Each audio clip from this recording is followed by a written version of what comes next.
Sa Huwebes pa, pansamantalang bubuksan ang tig-isang lane ng Ayala Bridge sa Maynila para sa mga maliliit na sasakyan. Kaya sa mga motoristang dumaraan dyan, may mga alternatibong ruta naman na pwedeng puntahan. At may live report si Isay Reyes. Isay. Ivan, sarado pa rin nga ang buong Ayala Bridge, no? Kaya't mga alternatibong ruta ang ibibigay natin mula sa MMDA para doon sa mga motoristang nais dumaan sa bahaging ito ng Maynila. Sa mga pa-southbound o yung mga papuntang Otis o President Quirino Avenue, kung kayo ay galing ng Magsaysay Boulevard, Legarda Street at Lacson Avenue, maaari po kayong dumaan sa Nagtahan o Mabini Bridge, kanan sa M. Guanzon Street, diretso sa UN Avenue at papunta sa inyong destinasyon. Sa mga manggagaling naman ng Picasal Street, kanan po sa may Carlos Palanca Road, papuntang MacArthur Bridge hanggang sa inyong destinasyon.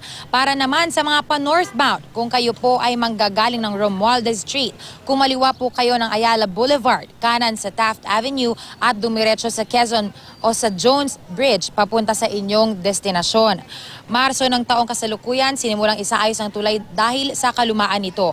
Hulyo naman ang binuksan ng bahagi ng tulay para sa mga light vehicles. Nauna nang nakiusap si Manila Mayor Joseph Estrada sa mga motorista na unawain ang isinasagawang rehabilitasyon nito. At hanggang October 1 naman, Ivan, ang gagawin ng pagsasaayos. Kaya October 1, inaasahan nga natin na bubuksan na ito muli sa ating mga motorista. Sa mga oras na ito, hindi pa man syempre rush hour, maganda pa, napakaluwag pa ng daloy ng trapiko rito, partikular nga dito sa General Solano at Pascual Casal Street. So wala pa tayong traffic na namamataan dito. Yan muna ang ating update mula rito. Balik sa iyo, Ivan.